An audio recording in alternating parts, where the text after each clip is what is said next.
सरू और वेद ने आखिरकार अपनी जान जोखिम में डालकर सरोजा को बचा लिया है और इसी के साथ कामिनी के खेल का सबसे बड़ा राज भी खुल चुका है। जिस गुप्त दरवाजे के पीछे से कामिनी लंबे समय से सरू और दादू शाह के खिलाफ चालें चल रही थी, वही दरवाजा आज उसकी बर्बादी की वजह बनता दिखाई दे रहा है। यह सिर्फ एक दीवार के टूटने की कहानी नहीं है, बल्कि अन्याय के खिलाफ उठी उस आवाज की कहानी है जिसने डर की जंजीरों को तोड़ डाला। कहानी की शुरुआत ही इतनी दर्दनाक है कि किसी का भी दिल पिघल जाए।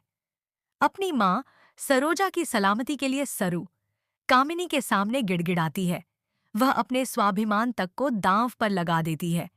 उसकी आंखों में आंसू हैं, आवाज कांप रही है और दिल में सिर्फ एक ही डर, कहीं उसकी माँ को कुछ हो न जाए।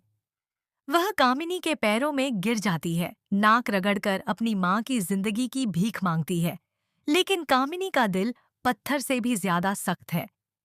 वह सरू को बेरहमी से धक्का देकर गिरा देती है और साफ शब्दों में धमकी देती है कि अगर किसी ने जरा सी भी चालाकी दिखाने की कोशिश की तो सरोजा की जान चली जाएगी। उस पल सरू की बेबसी देखकर हर किसी का कलेजा कांप उठता है।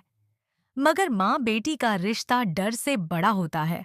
जब एक बेटी अपनी माँ को बचाने के लिए ठान ले तो कोई दीवार, कोई ताला, कोई पहरा उसे रोक नहीं सकता। इसी बीच घर में एक और साजिश चल रही होती है। चंदा के नाम पर वसीयत करने की तैयारी हो रही है। सब लोग कागजी कार्रवाई में व्यस्त हैं। माहौल टाइम की दीप की माहौल सामान्य दिखाने की कोशिश की जा रही है, लेकिन सरू का दिमाग कहीं और काम कर रहा है। वह चुपचाप कामिनी की लोकेशन ट्रैक करने में लगी हुई है। उसे यकीन है कि उसकी माँ घर के आसपास ही कहीं है। लोकेशन बार बार घर के अंदर ही दिखती है, लेकिन वहां कोई कैमरा नहीं, कोई खुला रास्ता नहीं।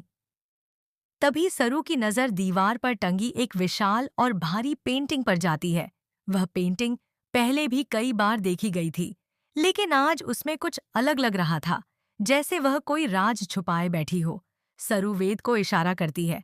दोनों मिलकर उस पेंटिंग को हटाने की कोशिश करते हैं। पेंटिंग बहुत भारी है, लेकिन हिम्मत उससे भी ज्यादा मजबूत। जैसे ही पेंटिंग हटती है, दोनों के होश उड़ जाते हैं। सामने एक गुप्त दरवाजा था, ऐसा दरवाजा जिसके बारे में किसी ने कभी सोचा तक नहीं था। दरवाजा खोलते ही अंदर का नजारा रोंगटे खड़े कर देने वाला था। एक अंधेरा कमरा, दीवारों पर सीलन और बीच में जंजीरों से बंधी सरोजा।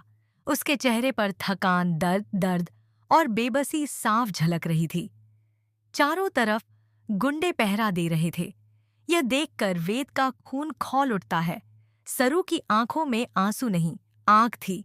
उस पल वह सिर्फ एक बेटी नहीं थी, बल्कि चंडी का रूप ले चुकी थी। वेद और सरू बिना समय गंवाए उन गुंडों पर टूट पड़ते हैं। हर वार में गुस्सा था, हर प्रहार में मां के लिए तड़प। गुंडों को शायद अंदाजा भी नहीं था कि जिनको वे कमजोर समझ रहे थे, वही उनकी हार का कारण बनेंगे।